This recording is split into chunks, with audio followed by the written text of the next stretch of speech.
I do have a boyfriend, but he doesn't count. His name is Lester Moon. Beezer and his friends call him Stinky Cheese. But I don't know why. Lester isn't all that stinky, at least not when he's sober.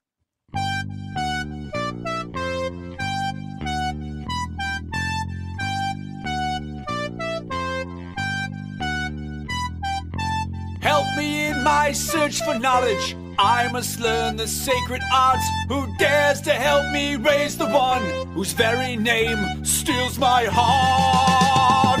Astaroth!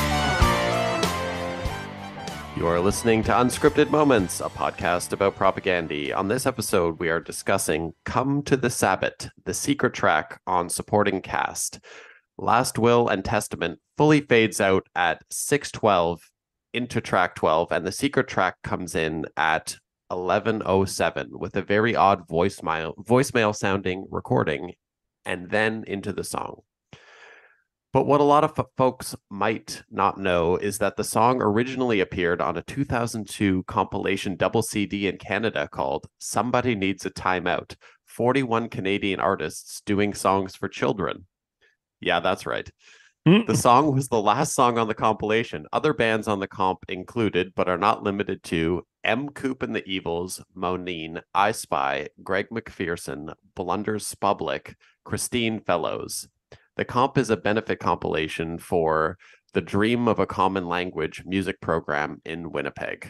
So I tracked down this compilation a couple years ago whenever I realized that propaganda was on it, because I was trying to be like a propaganda physical media completist for a while there.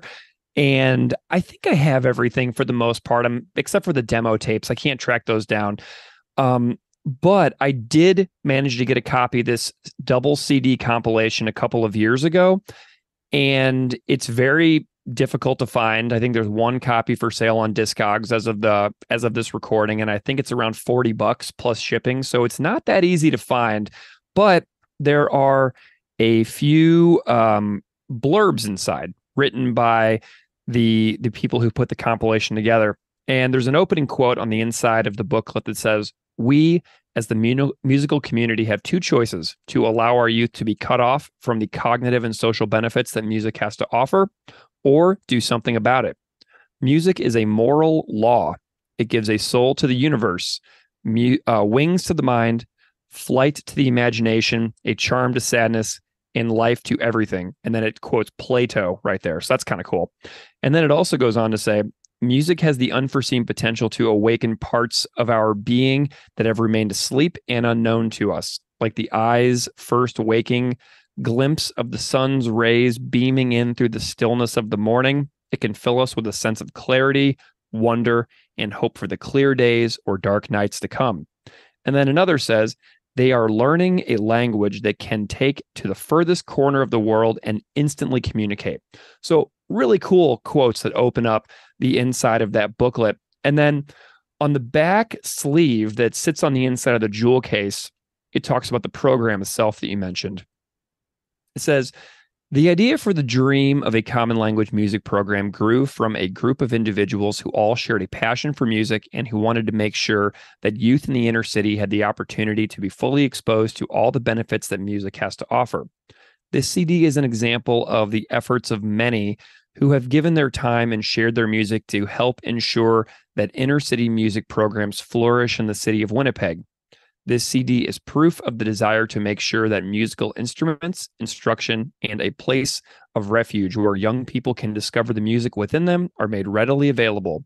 To any and all involved, whether you bought the CD, contributed a song, or are currently volunteering as a music mentor, thank you." And then there's contact information for James Ash, who put the compilation together, on the inside of the booklet.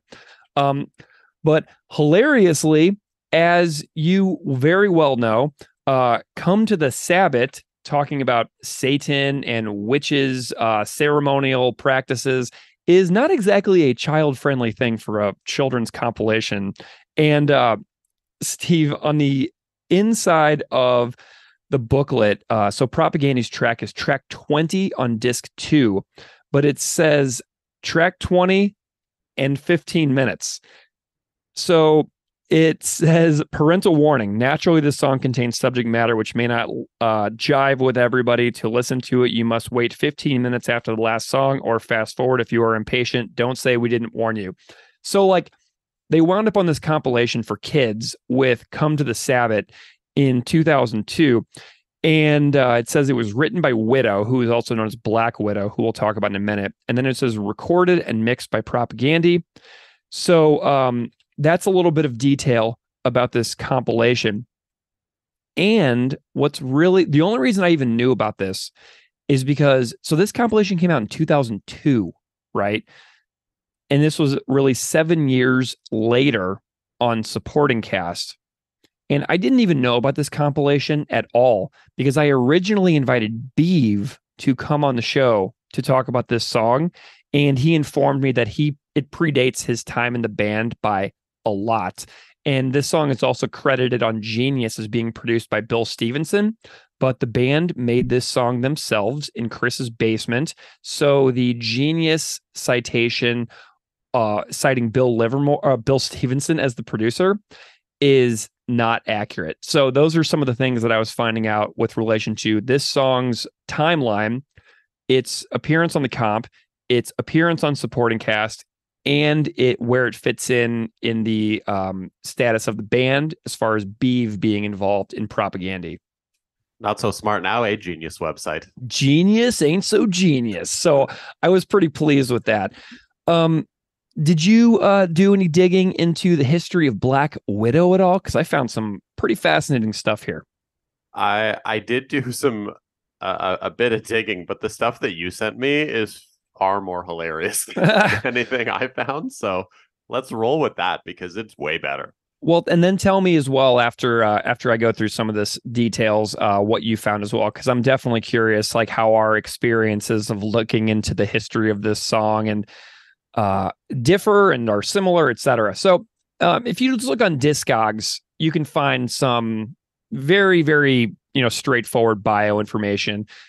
Black Widow, or Widow as they're called as well, were a British rock band formed after the breakup of a band called Pesky G or Pesky G. Don't really know how to say it, but it's Pesky and then Gee. And they were formed in Leicester, England in 1969. And on account of their early use of satanic and occult imagery, including the symbolic sacrifice of a nude virgin on stage, apparently, the media, kind of compared them to Black Sabbath and stuff like that. And they had 3 albums. They broke up in 1973. And then original members Jeff Griffith and Clive Jones reformed to release a new Black Widow album in 2011 called Sleeping with the Demons, which I listened to the other day, and it's actually pretty good. So the band did a record as Black Widow in 2011, and you got to wonder how much Propaganda's involvement in bringing Clive on tour in the UK to perform Come with the Sabbath with them, how much that maybe inspired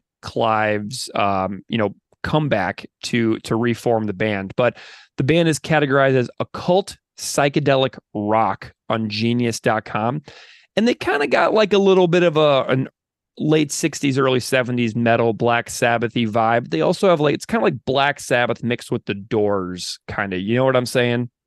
I do, but can we really trust genius.com after their first screw up in this episode? No way, man. No way. What are your thoughts on some of that stuff? So I mean, it's all similar to what I found, but I also went and did like a deep dive in looking into band pictures of this band. Oh, cool. Did you happen to like go look at their pictures or anything? Because they've got their look that they were rocking on those promo shots in the 60s was awesome. Man, I did watch some live performances. I found some live videos, so I know a little bit about the imagery that you're talking about, but like, does anything really stand out to you? Oh, they like you said, they very much got that whole Doors crossed with Black Sabbath vibe like down. Like their aesthetic, everything they've got going on is exactly that. Yeah. Yeah. So you mean like they're like physical dress and the Oh, image and stuff like that they're putting across? Exactly. Okay, sweet. Nice. Yeah, and the sound of the band is super fascinating because of their use of saxophones and flutes, which obviously Black Sabbath wasn't really doing. So there is a little bit of a variation there, and there's a lot more psychedelic kind of trippy stuff going on with Black Widow compared to Sabbath, in my view. I'm not a Black Sabbath expert by any means, but whenever I think about like the sounds coming out of my parents' records from like LA Woman and stuff like that, like Doors records like that, it seems like it's got a lot of a parallel to what Black Widow is doing in comparison with stuff like Black Sabbath was doing as well. Honestly, more rock bands need to get back on the flute train. Yeah, jazz flute. So there is a YouTube performance that I found of this tune that I really liked.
Search for knowledge, I must learn the secret art. Who dares to help me raise the one whose very name stills my heart?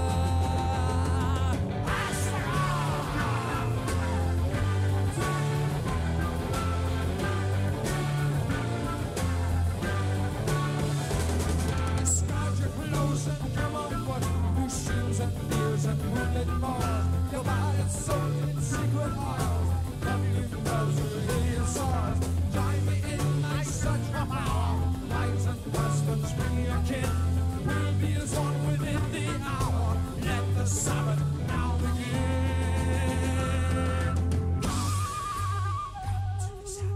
Come to the Sabbath, Satan's there. Come to the Sabbath, Satan's there. Come to the Sabbath, to the Sabbath, Satan's there.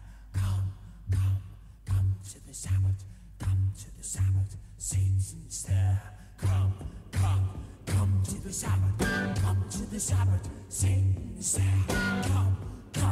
Come to the Sabbath, to the Sabbath, Satan's there. Come to the Sabbath, to the Sabbath, Satan's there. Come to the Sabbath. Okay, they've got a really nicely performed full band YouTube performance with lots of trippy psychedelic 60s, 70s imagery that almost feels like you're, surrounded by like lava lamps and like tie-dye, like wall tapestries and stuff like that, with a lot of like, early 70s television visual effects. But the band, they formed in the 60s as Pesky Guy. Kate Garrett was the lead singer. Kip Trevor was the lead singer, guitarist, and harmonica player. Chris Dredge played guitar. Bob Bond, Clive Box, Zoot Taylor, and Clive Jones. Clive Jones will be known by Propaganda fans as the person who appeared on stage several times in the UK with Propaganda to sing this song on the supporting cast tour in 2009. But yeah, so the remaining members of Pesky Guy continued as Black Widow. Debut album, 1970. And then they reached number 32 on the UK chart. So they did achieve a little bit of, exposure. They appeared at numerous festivals in the UK in the 70s. And this song originally appears on that 1970 LP Sacrifice, which Sacrifice is a name that many people on this podcast will know because of the Canadian band. So here's a little bit of a coincidence that Black Widow's first record is called Sacrifice, which is kind of cool. And the song also appears on a 1998 release called Return to the Sabbat. But I was able to find some like 2009, 2010 interviews with Clive. And so Clive has since passed away a couple of years back now. But Clive was doing some press for Black Widow about 10, 12 years ago. But he did an interview with something called psychedelicbabymag.com, where Clive's got some interesting details here. He says, Sacrifice was released in 1970 and accompanied with Come to the Sabbat Way to Power single. At that time of recording, Kay had sadly left us for personal reasons. The Sacrifice album was based on an occult story. I had co-written Come to the Sabbat with our guitarist Jim Gannon, and that was the most commercial song on the album and was picked as the single. It was tipped to go to number 1 on the charts, but in the end was banned by the BBC and got no plays on the radio. I think the Sacrifice album was recorded at D. Lane Lee Studios. I remember it was a huge place and you felt very lost in there. On Come to the Sabbat, we wanted to use strings, and we had some children, I think they were about 15 years old, from a music school come with their teacher.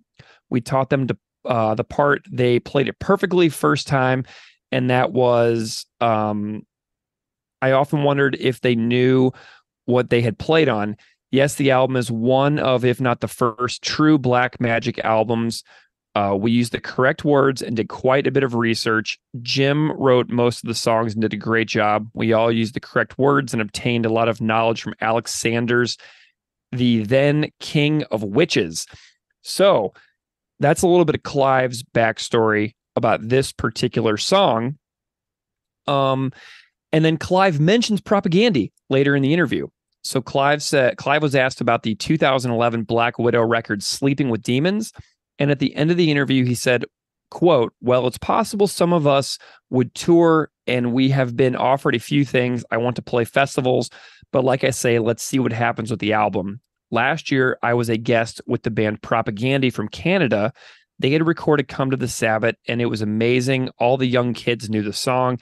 I could not believe it, and what a fantastic band they are. So that leads to my theory that this kind of inspired and rejuvenated Clive's interest in music in general. But I did see Propaganda play this song with Clive from Black Widow on guest vocals at the Islington Academy in London on April 19th, 2009. So, Steve, if it's okay, I was kind of thinking that maybe we would sample a little bit from the April 19th, 2009 show at the Islington Academy in the UK so that people can hear some commentary from Clive and a little bit of what those live performances with Clive sounded like. Does that sound okay? I would love that. All right, let's hear it. April 19th, 2009. Here's a little bit of Clive from Black Widow with Propaganda, and then you'll hear some commentary at the end of the track as well. And then Steve and I will be right back. Come to the Sabbath, Satan's there. Come to the Sabbath, come to the Sabbath, Satan's there. Come to the Sabbath, come to the Sabbath, Satan's there. Come to the Sabbath, come to the Sabbath, Satan's there. Come to the Sabbath, come to the Sabbath, Satan's there. Come to the Sabbath, come to the Sabbath, Satan's there.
weird about that.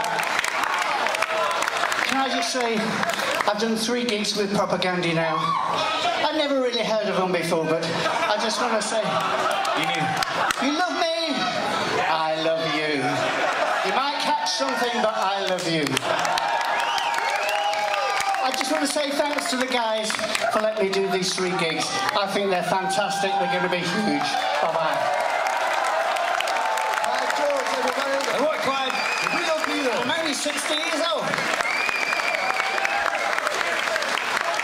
If I look, like literally look, and I'm dressed like that when I'm 60, I'll be happy. I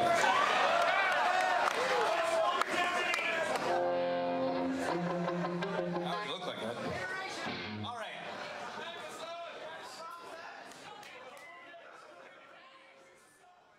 Okay, so Steve, now that we know those things about Black Widow, about like the history of Propagandy's, compilation, where it appears originally, I reached out to Chris a little bit to ask about this song. I can't really imagine that Chris is going to do a Patreon episode about this song on his own show, so I figured that getting a little bit of commentary from him was not a bad idea on this one, just to see like, dude, why would you spend your time making this cover? If you know what I mean? Because it's not easy to record music at a high quality. I mean, there's a lot of, setting up and drum tuning and then getting sounds, and then you have to record the darn thing and learn it, and then you have to mix it and master it. There's a lot of work that goes into creating a cover. It's not just like, for a band like this, it's not just like plugging in a microphone to GarageBand like I do and then yelling your head off in your living room. There's a lot more that goes into it. So I kind of wanted to know a little bit about the why from Chris. So I asked him that question. I was like, why? And he said, it's just such a great classic song from my childhood. It was on a weird comp called Metal Inferno out of the UK that I stumbled upon at the department store my sister worked at in the 80s. So I went and found that compilation on Discogs, and it exists. Tell me what you think. So, further clarification here. I'm trying to set the scene for anyone listening to this from Canada. Right. So we're talking early 80s department store in Canada. Are we talking Sears? Are we talking Eaton's? Are we talking Zellers? The Bay?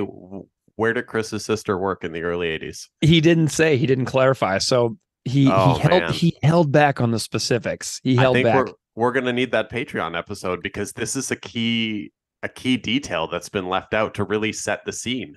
Yeah, what's the Canadian department store that recently is like coming back? The Bay? The Zellers. The Zellers is coming back. Okay, sweet. I think I live close enough to Canada where I heard about this recently, and it was kind of big news. They started putting Zellers inside, like on the 3rd floors of the bays, because the bays, no one really goes there anymore. So they're like, we need to rejuvenate this. So let's pop some Zellers up on the 3rd floors of the bay. And amazing. Yeah, I haven't actually been to one. There's one here in Burlington, like not far from me, but I just haven't been to it. And then they announced that bay is closing down. So I don't. Oh my God. Is it by the IKEA in Burlington that everybody in Buffalo goes to? I'd say it's maybe a couple blocks from there for sure. Oh, wow. Okay, sweet. I drive past it every time I go up to Toronto. So, I was like really intrigued by this compilation, and it does exist. I went on Discogs, I found it, and other bands that are on it are Venom, Witchfinder General, Crucifixion, Cloven Hoof, Demon, Blood, and Angel Witch. Come to the Sabbat is the last song on that comp, and it's listed as being performed by Widow, not specifically Black Widow, and it came out on LP and cassette versions. Chris also clarified to me that the song was recorded in his basement, not the blasting room. Bill Stevenson apparently had nothing really to do with it. I don't know if Bill and Jason at the blasting room did any kind of mixing or mastering or anything like that. But I know the band made this song themselves. But it was a comp of local bands doing songs for kids. Then I asked Chris about the sound bite that precedes the cover on supporting cast. And he said that the soundbite is from a Stephen King audiobook, but I can't remember the name.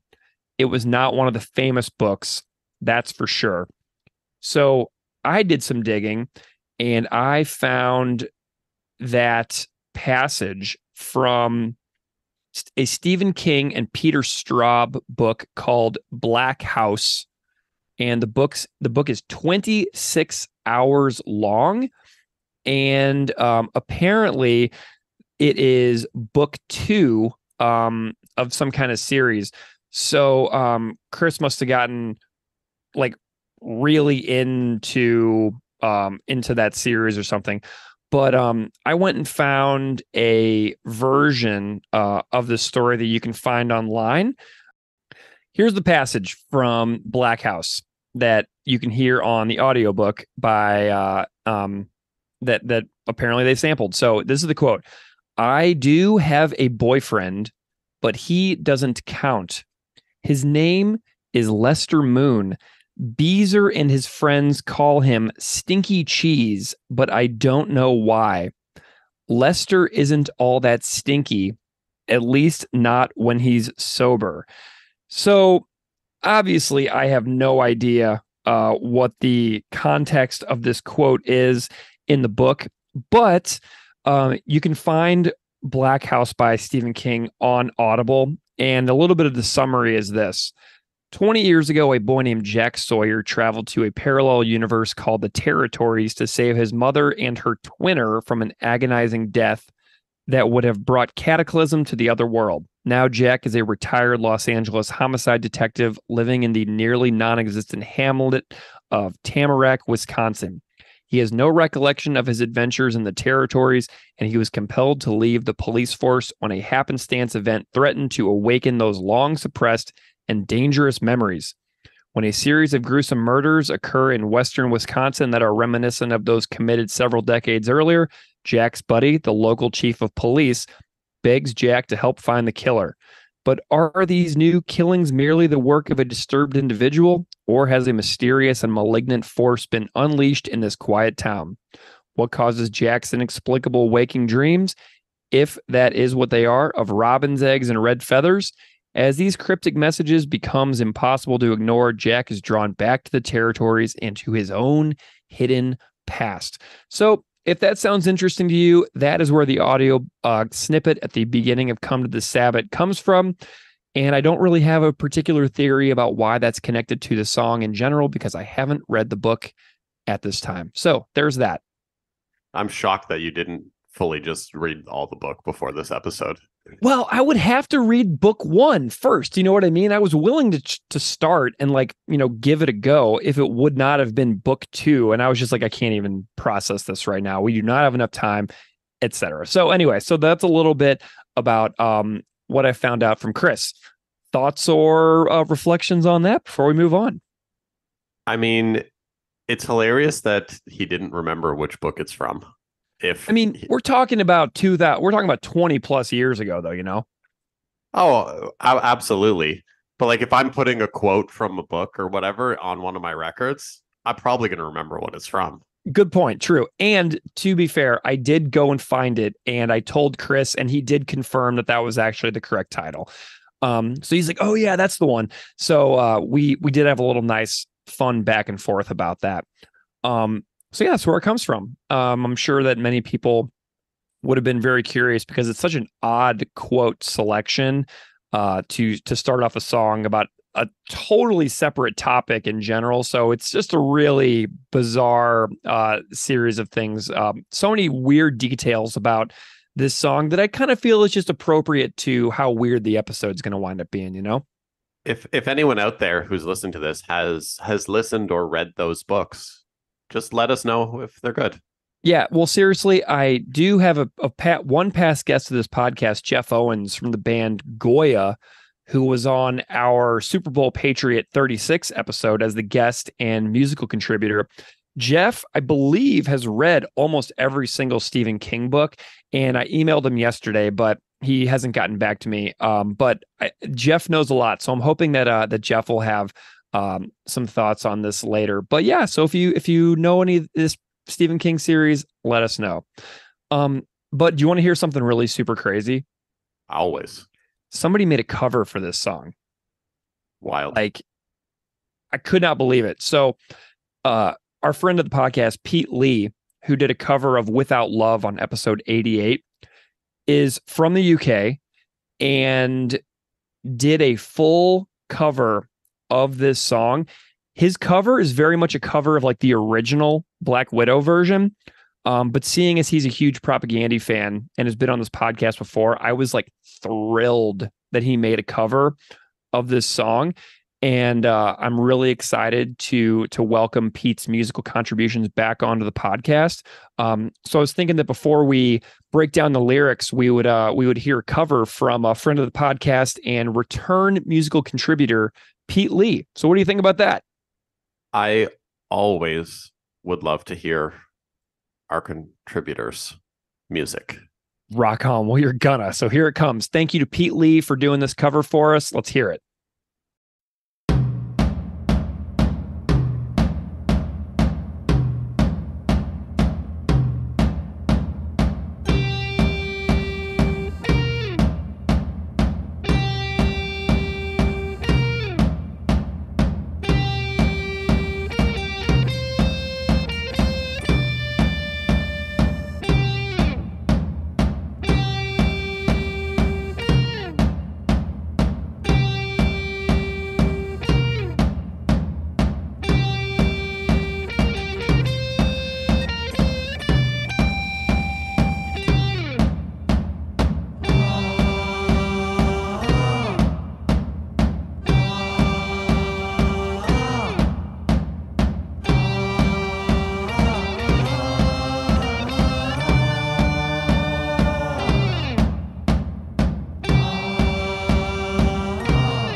In my search for knowledge, I must learn the secret art. Who dares to help me raise the one whose very name steals my heart? After all!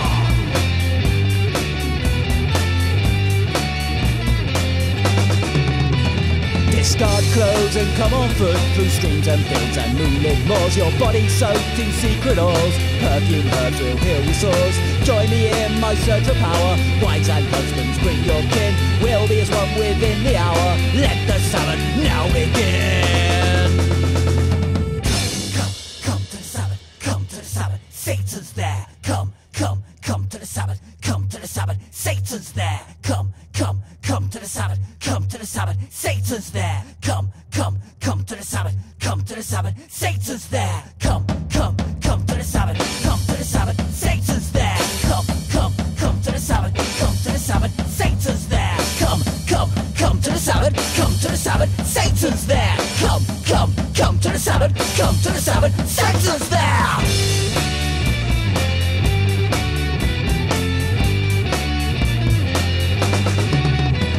Discard clothes and come on foot through streams and fields and moonlit moors. Your body soaked in secret oils, perfume herbs will heal your sores. Join me in my search for power. Wives and husbands, bring your kin. We'll be as one within the hour. Let the Sabbath now begin.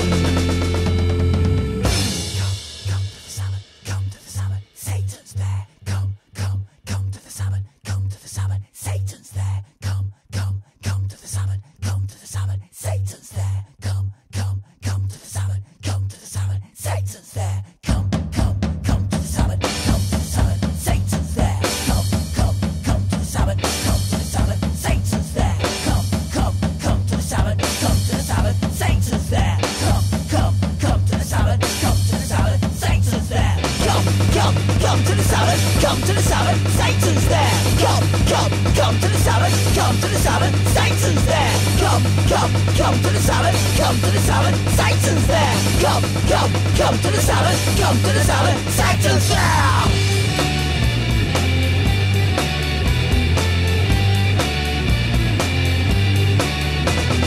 Help me in my search for knowledge. I must learn the secret art. Who dares to help me raise the one whose very name steals my heart? After all!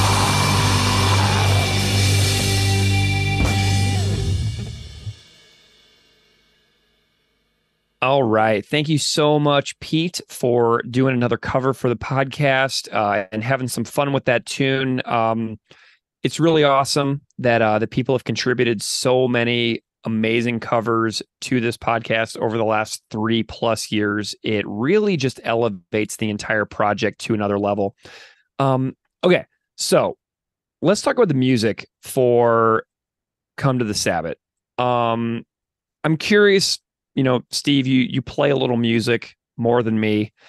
And the original and the Propaganda version have some pretty distinct differences. So I'm just curious about your listening experience for these two versions. So, I mean, who doesn't love the flute in the original one? Mm-hmm. It's awesome. Mm-hmm. Um, the original one, again, it just has a really cool vibe to it. I really like the original version. The Propaganda version, I mean, it's not bad. It's hilarious. Yeah, But I actually prefer the original version better. I do too. The Propaganda one, so the original has that really cool flute intro with like just the drum toms with boom, boom, boom, boom, boom, boom, boom. Bum. It's just got that really mellow feeling, very, very brooding, very psychedelic, and it's got that chanting vocal intro that the Propaganda one doesn't have. So the Black Widow one kind of lures me in with almost this like lullaby-ish chanting in a way. Feels very ceremonial, feels very specific with regards to the topic and the content. It feels like a group of people doing a chant together to kind of get themselves into like a specific mental headspace. And Propagandies replaces the flute with like a piano or an organ or something like that. Does that sound right? Yeah, it sounds right. So I don't know. I do prefer the vibe of the original because it just feels like what Clive was saying in that interview that I quoted from earlier. Like they were trying to set a particular tone and mood to resonate with the content so that it was accurate. So I feel like Propaganda, their sole objective for this was fun and humor, and Black Widows was trying to be way more specific with regards to the topic and tying the content to the performance as well. I feel like they both actually nailed what they were trying for on it, though. Totally. That's the cool part about it. Like the song it's a good song, but it also is effective done both ways. Yeah. And I mean, honestly, Propagandas is the gateway. So it's kind of like that. It's like a gateway that brings you in. Like I remember one time I heard somebody talking about that Offspring when Offspring did the song Total Immortal, and then people were like, yeah, that's actually an AFI song that Offspring was covering. So these covers are always so useful because I never in a million years would have heard this song without Propaganda. You know what I mean? So opening me up to this other band, these other sounds, these other styles of music that I never would have found on my own. It really is wonderful. So many bands open you up to being fans of new stuff. Like I listen to Sacrifice pretty regularly now, and I never would have done that. Propaganda opened me up to No Means No. They opened me up to SNFU. So there's a really, really awesome way that both versions give us something different to like satisfy like that musical fandom. But one opens the door to the other, and then both give you different vibes that help you appreciate what is possible within music and like different musical performance realms. I'm a huge advocate for bands doing cover songs. Not like, and again, like don't if you're like a current band, don't give me a cover song of a song that's also popular at the same time that you're doing it. Like go deep into the archive. But I think it's important for, when bands put out cover songs of artists that their fan base may not necessarily know, I think it's important to kind of, do that homage thing. Yeah, and where I was in like middle school and like early high school, whenever like MXPX was like doing those covers records, or like Newfound Glory was doing like the musical the covers from like famous music and movies, um all that stuff, it serves a purpose, and helps people kind of like pay tribute to things that they love as well. So it's just kind of fun to think about and talk about. Yeah, that never-ending story theme cover is spot on. Amazing. I haven't thought about that in so long. Or remember when like I don't, this may be not out of your wheelhouse entirely, but my friends and I nerded out so hard about that Real Big Fish cover of Take on Me. Oh yeah, I remember that. Oh my gosh. So it's totally like stuff that you never would find on your own, that just gets brought into your life at the perfect time and place by certain bands. So I love that kind of stuff. You want to chat a little bit about the lyrics of this song, because there's a lot. Yeah, I think the lyrics are going to be interesting. Yeah, so we've got this this opening verse here. Help me in my search for knowledge. I must learn the secret art.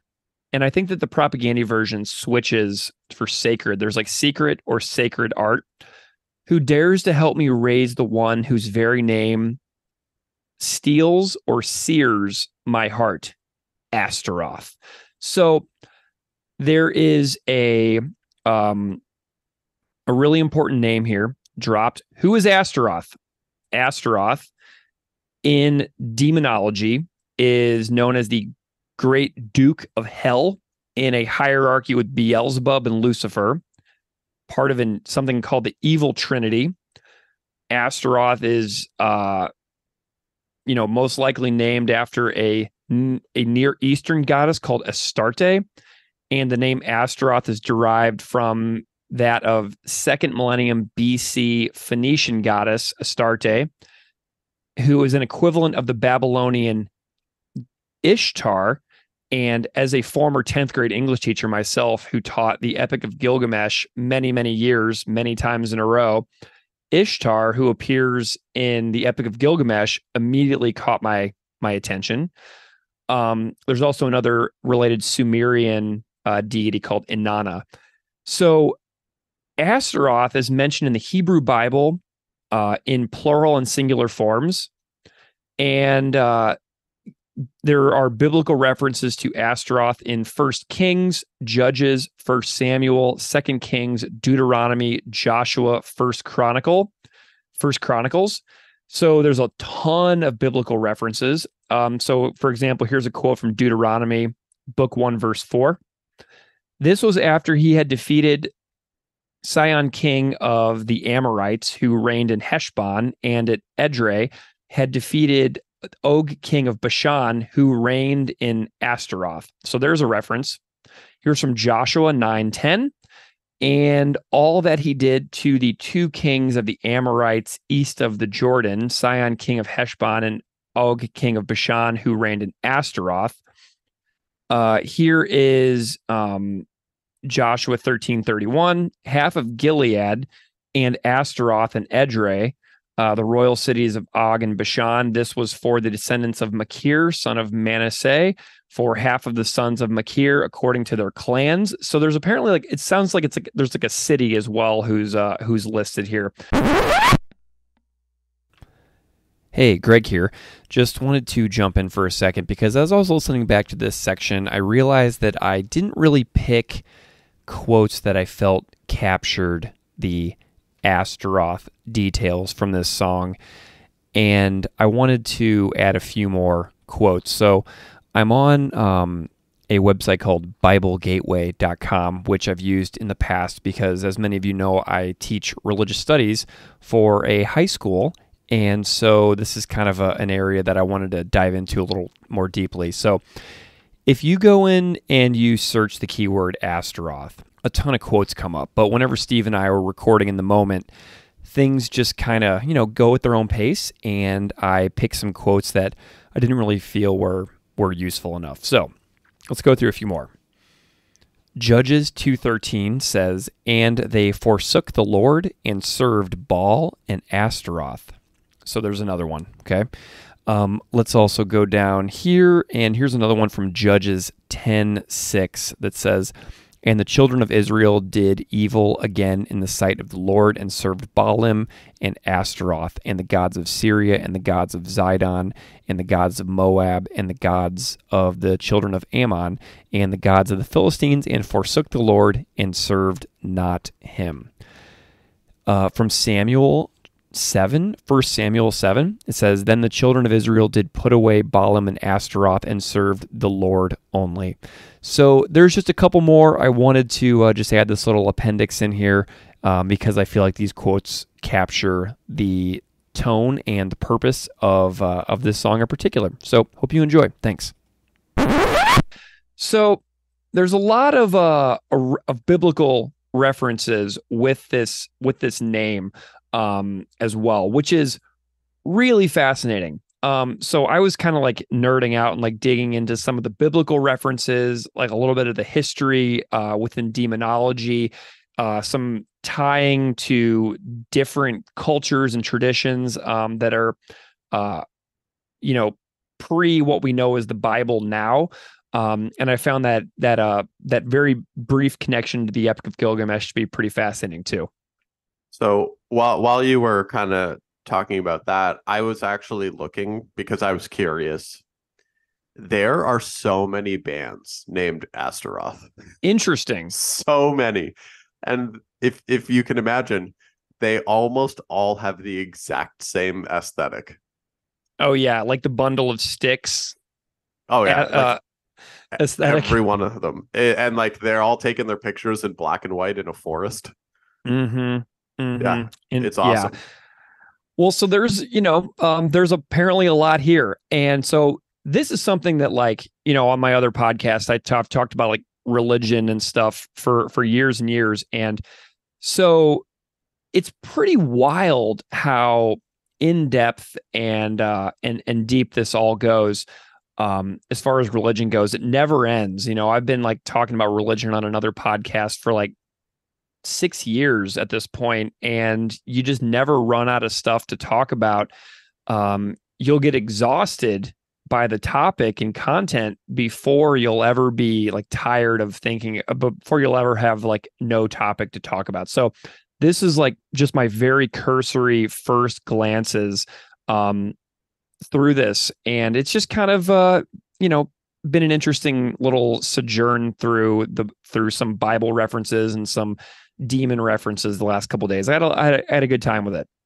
It's super interesting stuff. If you can spare the time to go through it, it's absolutely worth looking into. Yeah.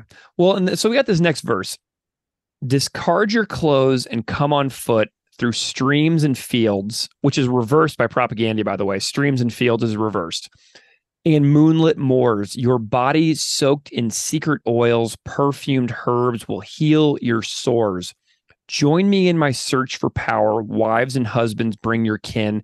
We'll be as one within the hour. Let the Sabbat now begin." So it's a group of people traveling to a spot to all convene for what is known as a witches' Sabbat. Okay. So what is a Sabbat? Is it a Sabbath? Is it a Sabbat? Are those things the same? Are they not?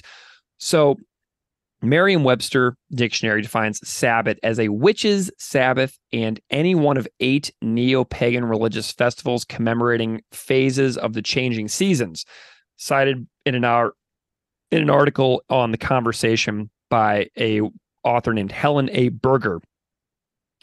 And Berger writes, most often these rituals, a part of Wiccan spiritual practice, celebrated the cycle of the seasons in 8 holidays called Sabbats.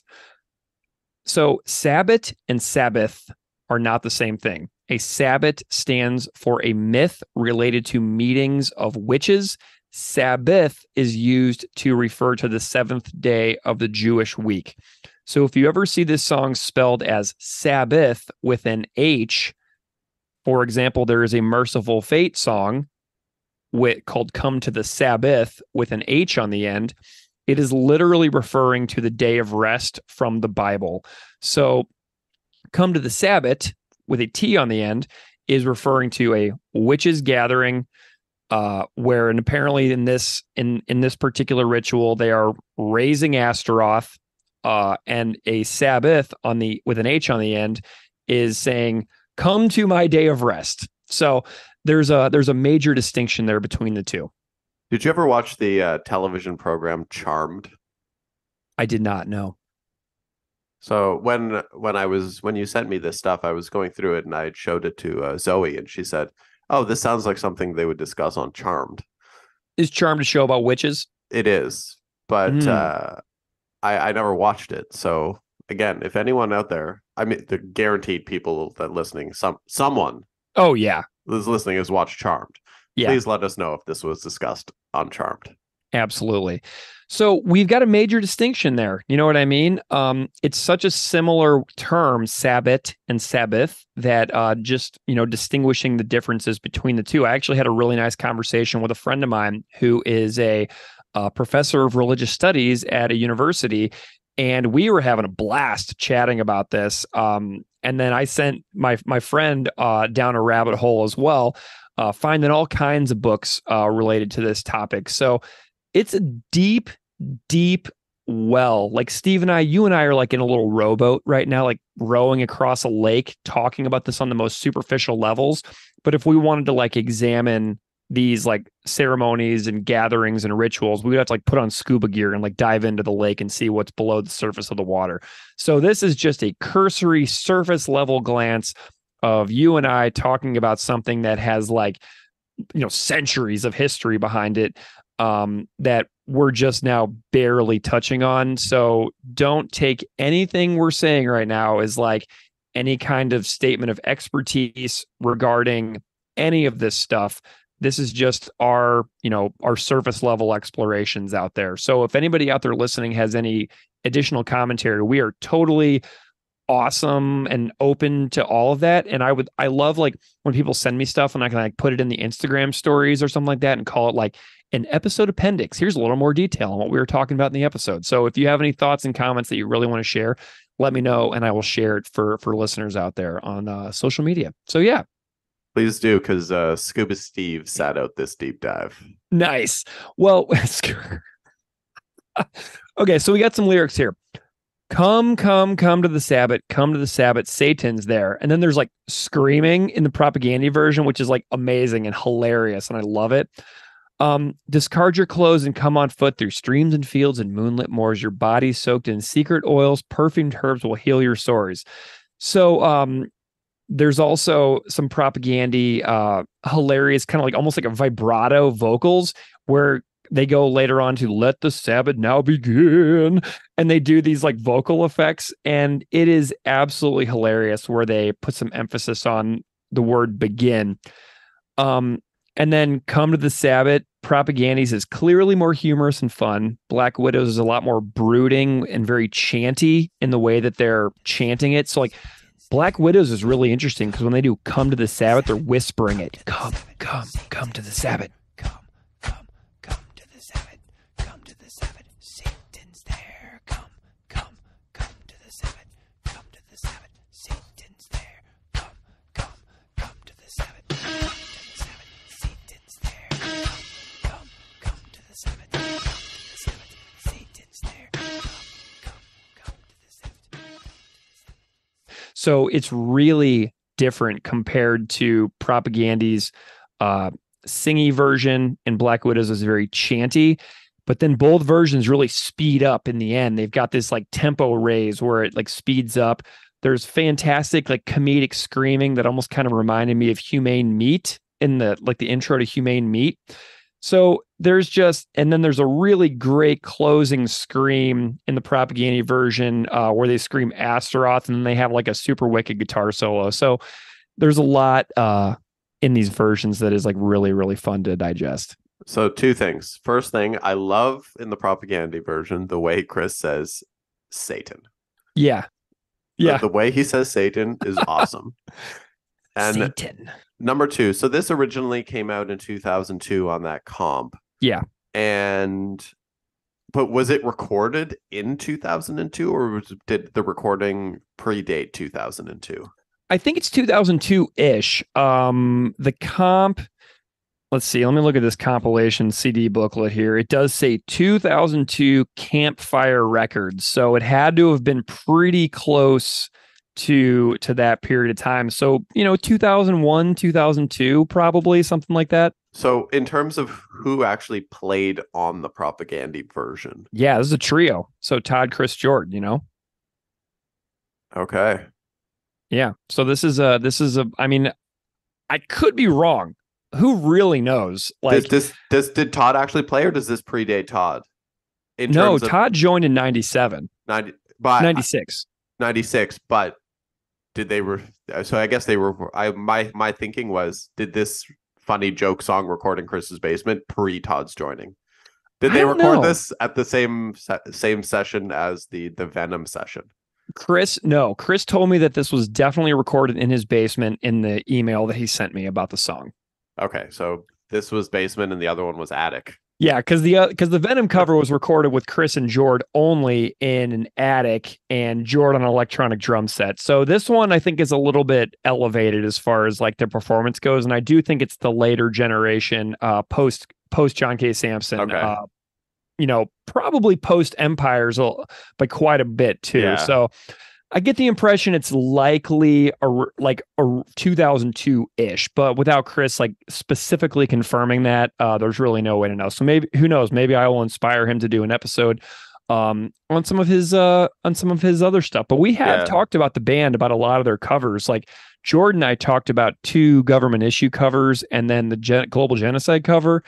And then Chris and Keith talked about the, Code of Honor cover, and the Concrete Blonde cover as well. So, we've had a really good time talking to them about covers. Like I said earlier, I invited him on the podcast to say all this stuff himself. Oh, well. Yeah.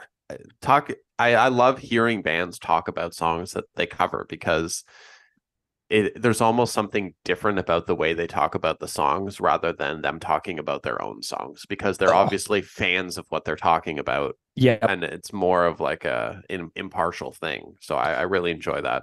Oh, yeah, totally. Like my favorite interviews with Chris are the ones that Keith did about the covers, and then the interviews that I did with him about his A Catastrophic Break with Consensus Reality covers. Because it just gets people to talk about their own personal interests and journey, which is really fascinating when they talk about their own music. But like the covers are like the story and the stepping stones to how they got to where they are now. And so this Black Widow cover, Chris is like, this is like a distinct memory that he has from the mid 80s, from this one specific compilation where Venom is on the compilation. So I'm wondering if Chris bought the compilation because Venom was there, and then he wound up discovering Black Widow because of a cover he bought on a compilation specifically for Venom songs. Like, you never know, you know what I mean? Yeah, possibly Ad Zellers. We don't know. Could be the Bay. Who knows? Who knows if they even sold CDs at those stores back in the 80s? Who knows? But I'd imagine it was a compilation on a cassette or an LP, because I don't think there is a CD version of that Metal Inferno compilation. So anyway, really cool cover. Really interesting history behind Black Widow. Really crazy that I got to see one of only a handful of shows where Clive, the flute player from Black Widow, got to sing with Propaganda on stage doing this song live in England. Like, I can't believe that I was there. And Frank Turner, the UK singer-songwriter who I interviewed like on episode 13, he was there too in the same room with me before he got like to be like a internationally known singer-songwriter, recording artist. So it's just really amazing that I actually got to witness this cover being performed with Clive. Because when I watched the video from the show that I was at, I was scanning the crowd to try to find myself, but it was recorded on like a 2009 digital camera, and it just gets pixelated when it moves quickly. It's not like today's cameras where like I would have been able to pick out my own face. Because I was like 6'5", you know what I mean? You can see me in the crowd in any video that pans a crowd. So I was like, oh God, where am I? But it was just slightly too pixelated when the camera was moving through the crowd. But it just took me right back to that moment standing in Islington Academy in 2009, watching this show. on the heels of supporting cast coming out and being completely blown away by how great supporting cast was, and then being like laughing so hard that I was watching this particular performance. So anyway, it was just a cool memory. Can't believe I saw it. So glad I saw it. And I've just, had a really good time digging into the topic and content of this like occult stuff and the demons and everything listed in the song. I have a slight tangent here, if you'll permit it. Being 6'5", when was the last time you went to a theme park? It's not a very frequent thing for me. I'm actually trying to remember now. I know I went to like Darien Lake anytime, or I've never been to the Six Flags here in Buffalo. No. But man, I feel like I have gone to the fair. I've been to the Erie County Fair a couple weeks ago, and I did ride the Zipper, which is a violent, spinny ride. I rode, the giant tall carousels, and I rode the big swings that swing everybody around in little basket seats, like 20 feet above the ground, feeling like I was going to die at any moment. So I do stuff like that sometimes, but it's not my favorite thing to do, but I'll do it for my kid. Did you have any issues getting on the rides being 6'5"? No, not really. It's just not very comfortable. I did the, what's it called? Where you, it's not the teacups, but it's like you're in like can't remember the name of it, but I did some ones where it's like you had to pull that bar down to kind of keep yourself in from flying out.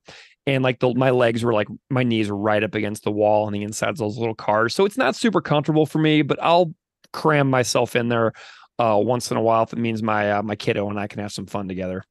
Because the reason I ask is because last week or the week before, anyways, recently I went to Canada's Wonderland with Abe, who was on our 30th anniversary. Yeah, love Abe.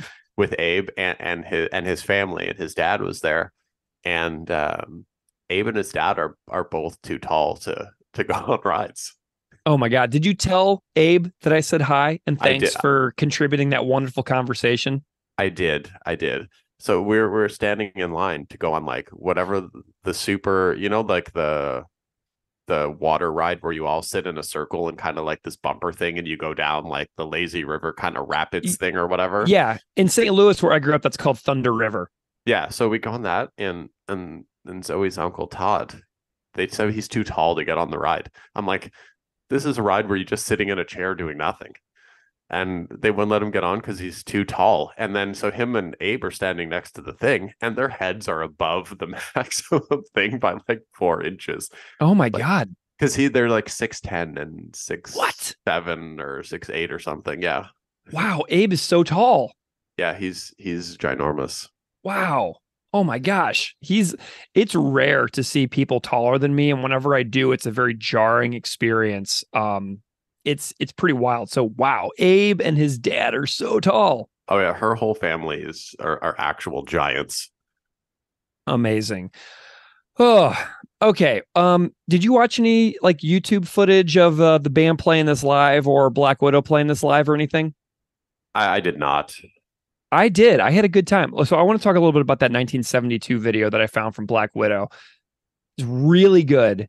I would strongly recommend if anybody wants to see like a really pure version of this song, just go on YouTube and watch the 1972 television performance they did of this song. The comments are great too. Someone in the comments wrote, "I'm so grateful that this is my grandpa singing. I love you, Tata, Kip Trevor." So Kip Trevor is the vocalist for Black Widow. And Kip Trevor's grandchild comments in the YouTube video about their own grandpa singing. What an amazing comment that was to find. That's awesome. Good for Tata. Yeah. Somebody else wrote, "Proto doom occult rock at its best. Approved." Someone else said, "I grew up in Leicester and knew a couple of the band in the earlier days. Talented musicians. I did a gig with them at the Marquee Club in London towards the end of their run in this band. I believe some are still involved in the music business." Someone else said, "The slow and hypnotic entrance of this song makes me think of entering a dark black valley surrounded by dark black mountains and a dark black night. Then the voice breaks in and the nightmare comes to an end." Cool comment. Someone else said, I remember first hearing this at a rock pub. The DJ put it on, and at first we all thought, what the hell is this? Then the verse kicked in. I just remember beer being spat out and a complete shock on our faces. Afterwards, we just sat there wondering what the hell we just listened to, and the DJ had a big smirk on his face, managed to get the album, and every time hearing that song, it brings it back. And then one more. I love these guys, and I was a long while a pen pal and online friend with the late flutist songwriter for the band, Clive Jones. I wrote to him almost every day after 2007 up to the day he died a few years ago from cancer.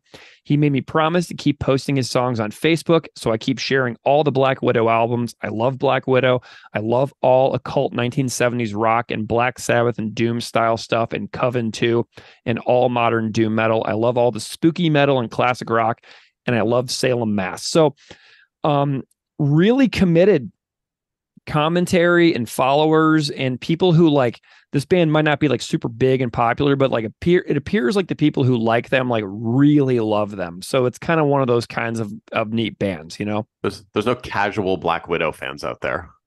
Yes, exactly. And I did find a whole bunch of covers of other people who have performed this. So if anybody out there is curious to hear other bands performing this, there is a version from a band called Death SS.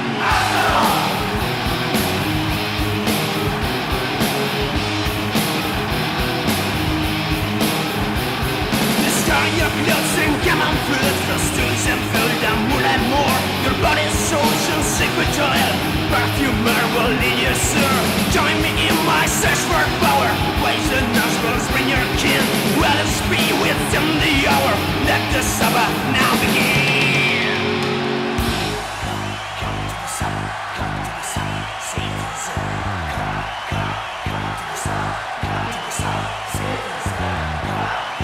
Come to the Sabbath. Come to the Sabbath. Satan's there. Come to the Sabbath. On an album called In Death of Steve Sylvester. So the SS and Death SS stands for Steve Sylvester. The band Death SS version appeared on an album originally called The King of Witches, a tribute to Black Widow, which came out in 2000 on double LP from a label in Italy. So there is a full tribute record to this band out there.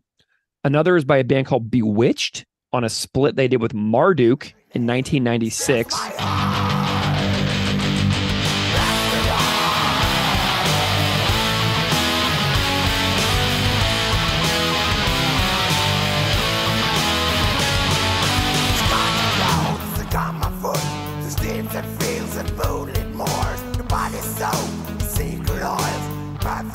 Another easily findable version was done by a band called Tokian Vortex on an album called Thy Throne Is Mine, and it came out in 2020. And another is done by a guy called Timberjack Donahue. Come to the Sabbath, Satan's there. Come to the Sabbath. Come to the Sabbath, Satan's there. Come to the Sabbath. Come to the Sabbath, Satan's there. Come to the Sabbath. Come to the Sabbath, Satan's there. Come to the Sabbath. Come to the Sabbath, Satan's there. Come to the Sabbath. Come to the Sabbath, Satan's there.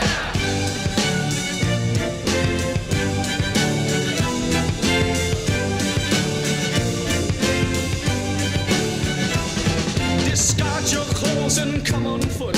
Stoves and veils and moonlit moors. Your body's soaked in secret oils. Perfume herbs won't heal your sores. Join me in my search for power. And it's actually pretty good. I love that name. Seriously. Yeah, it's like Kennesaw Mountain or whatever. Something like that. So, and then another is by a band called Bloodthirsty Demons. And a really good one is by a band called Flummox. And that one came out in 2020. And that one's actually my favorite. So my favorite of the other version we found is by a band called Flummox. And the last major one I found is by a guy called John the Postman. And I got so pumped because I hadn't listened to Merciful Fate in ages. And then I saw Come to the Sabbath with an H on the end on Don't Break the Oath track listing. But it's a totally different song. So the Merciful Fate version has nothing to do with this Black Widow version. And then there's another one called Come to the Sabbath, which is a totally different song by a guy called Paul Roland, and it's pretty good. So I was diving back and forth between Come to the Sabbath and Come to the Sabbath songs, all through Apple Music. So I had a really good time with it, but I think my favorite is by Flummox. So do you prefer the Come to the Sabbath songs or the Come to the Sabbath songs? Well, the fact that like when you're saying come to the Sabbath with an H on the end, you're like basically saying come to the Jewish day of rest. It just didn't really make a whole heck of a lot of sense to me. So I had a hard time getting past that. So I kind of prefer the Witches Sabbath, Come to the Sabbath, or Come to the Sabbath songs from like the Black Widow. I don't know. I love, Merciful Fate's great and King Diamond's awesome. But for this particular one on this particular topic, I'm going with the Witches Sabbath version. I think that's the right call, to be honest. Yeah. But there's a ton of covers out there. So if you want to hear it, check it out. But, some of my takeaways from this one is that so much of music has these tiny little nuggets of research that are possible. That's one of the most shocking takeaways from doing this podcast in general is like how far you can take your research. Like I could have read about Astaroth for another 6 months and we could have done this episode then. But just a little peek behind the curtain, so to speak. And that's just kind of my big takeaway is how much is possible to learn if you digest what other people in music are singing about and saying in their music when there's actually like a substance behind the lyrical content. I'm excited that this spawned into me now going to listen to possibly 10 to 12 different black metal bands called Astaroth. Dude, you never know what door opens up. And if you find any black metal bands who are unproblematic, in a variety of social issues, please do let me know, because I do enjoy black metal, but it's also very difficult to identify which bands in black metal are people that I don't really want to associate with. You know what I'm saying? Man, it is so hard. So if you find any good ones, feel free to let me know, because I do enjoy that musical style from time to time. They should start having, like, when you look up a black metal band, they should say, okay, cool to listen to or problematic. Like there should just be the disclaimer on whatever streaming music app you're listening to it on. Be like, hey man, you should probably not let everyone know you're listening to this. Exactly. All right. Well, Steve, do you have any kind of rating issue with regards to this song as far as like Propaganda goes? I know it's a cover and rating covers is like kind of bizarre, but I'm curious where you're landing on this one. So I'm actually going to change this one up slightly, and I'm going to rate both the original version and the Propaganda cover. Ooh, fun. Do it. So the original version of the song by Black Widow, I'm going to give a 3.5. Okay. And the Propaganda version, I'm going to give a 1.5. Okay. I'm with you on this one. I like that Propaganda made it because it opened my world a little bit to other musical styles. But if I'm ranking this as far as like other Propaganda covers go, this one is like way down the list for me.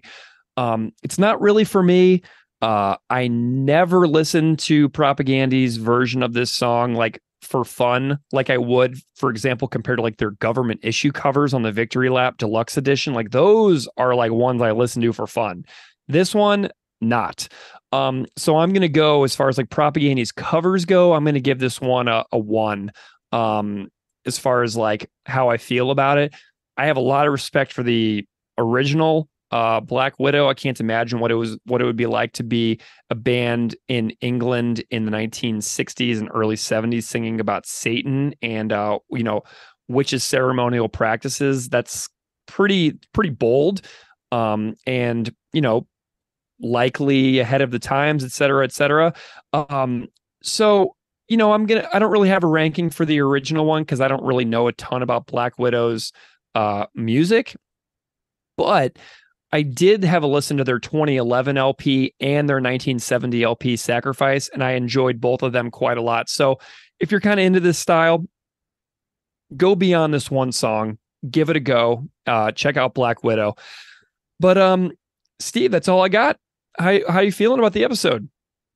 I feel good about the episode. There's one more thing I would just briefly like to discuss is Totally. the use of the secret song. Mm-hmm. Man, I'm so tired of people doing that. Yeah. Well, it doesn't make any sense now because people aren't really buying these anymore. I'm holding a CD in my hand for everybody out there. I'm holding the CD compilation of the comp that the original appears on.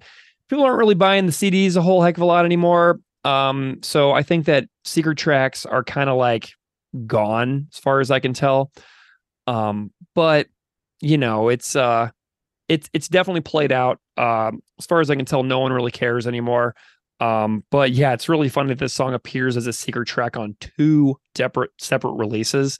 So that's that's the story of this tune. I really look forward to, and I'm going to give a special shout out to the 30th anniversary version of Dookie. Yes. In which they released the secret song as its own track and not a secret song. Because when you're putting stuff on streaming, like my little complaint here is so AFI Black Sails got called in 6 days, like a 24-minute track on streaming where you have to scroll the playhead so far. I'm like, I'm never doing that in a million years. Like, let's be real here. Let's stop with let's put the secret songs as their own tracks on streaming service, not making us scroll the playhead, because it's not happening. Yeah. And like you put that song on like a playlist or whatever, and now you have like a 10-minute gap on the playlist. Yeah, exactly. Because that's why I would never put Last Will and Testament from Propagandy on a playlist, because it's got Come to the Sabbat on it, So I am with you on that. I think that Come to the Sabbat should just be its own standalone track on streaming services on the end of the record, because a 15-minute and 15-second closing track on supporting cast on streaming is kind of a pain in the butt. So I am 100% with you. I am in favor of just separating them out for the new era of music and the way we all consume music now on streaming. So I'm with you, man. Like, imagine you're in your car and you're on a road trip and you're driving, you put on supporting cast and and the last song finishes and you're driving and you're like, oh, now I got to pull over so I can put a new album on. Or you just drive recklessly like everybody else in the world and like hope you don't rear end somebody going 70 whenever you're scrolling through fast forwarding on this. Yeah. I mean, another argument could be made totally for removing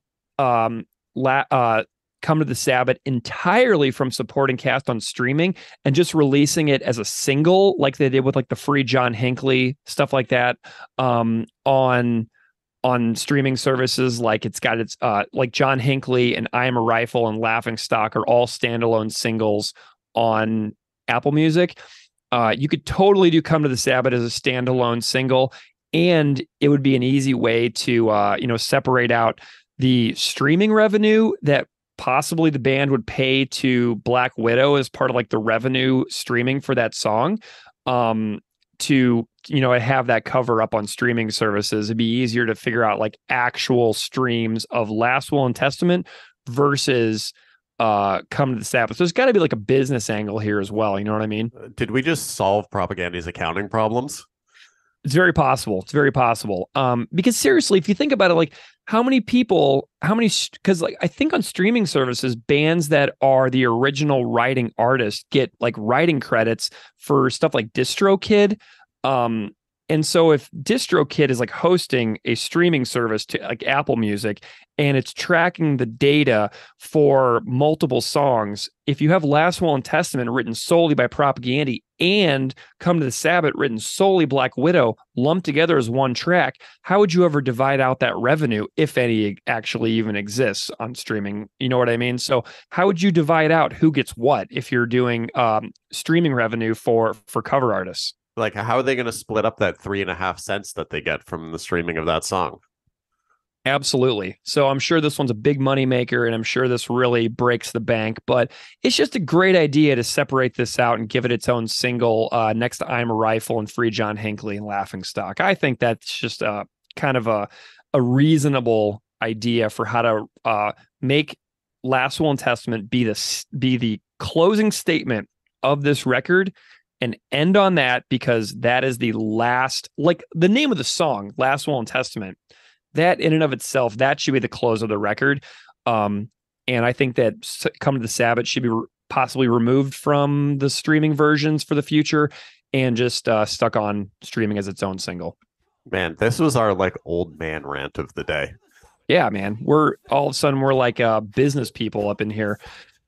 Oh, okay. Well, Steve, great chat. Awesome breakdown to Come to the Sabbat. I had a total blast. If anybody out there wants to get in touch, you can find us on social media at propagandipod, and you can find us on email at propagandipod@gmail.com. Steve, until next time, had a blast, and talk to you soon.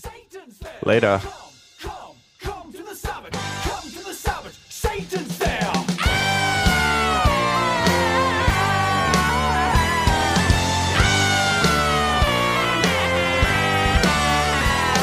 Discard your clothes and come on foot through fields and streams and moonlit moors. Your body soaked in secret oils. Perfume herbs will heal your sores. Join me in my search for power. Wives and husbands, bring your kin. We'll be as one within the hour. Let the Sabbath now begin. Come to the Sabbath. Come to the Sabbath. Satan's there. Come to the Sabbath. Come to the Sabbath. Satan's there. Come to the Sabbath. Come to the Sabbath. Satan's there. Come to the Sabbath. Come to the Sabbath. Satan's there. Come to the Sabbath. Come to the Sabbath. Satan's there. Come to the Sabbath. Come to the Sabbath. Satan's there. Come to the Sabbath. Come to the Sabbath. Satan's there.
Help me in my search for knowledge. I must learn the secret art. Who dares to help me raise the one whose very name sears my heart? Astaroth! Oh yeah. Astaroth. Discard your clothes and come on foot through streams and fields and moonlit moors. Your body soaked in secret oils. Perfume herb will heal your sores. Join me in my search for power. Wives and husbands, bring your kin. We'll be as one within the hour. Let the Sabbath now begin. Come to the Sabbath. Come to the Sabbath. Satan's there. Come to the Sabbath. Come to the Sabbath. Satan's there. Come to the Sabbath. Come to the Sabbath. Satan's there. Come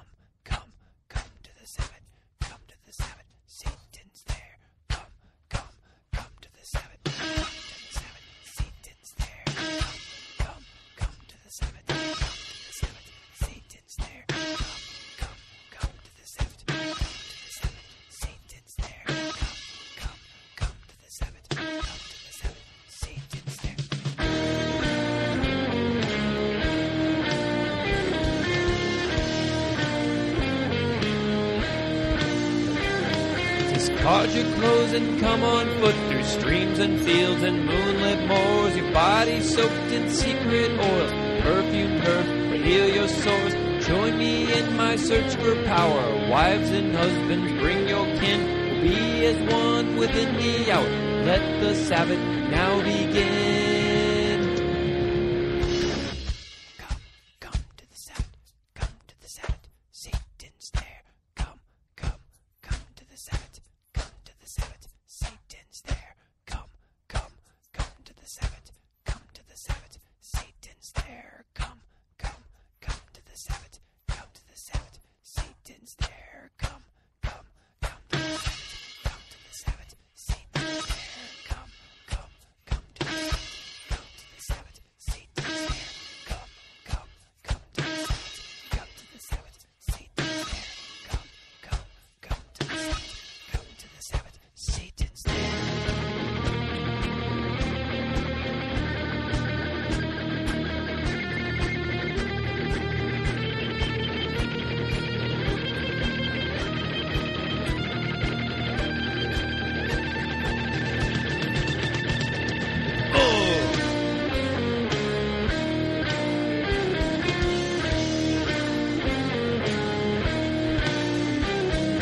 Help me in my search for knowledge. I must learn the secret art. Who dares to help me raise the one whose very name stills my heart?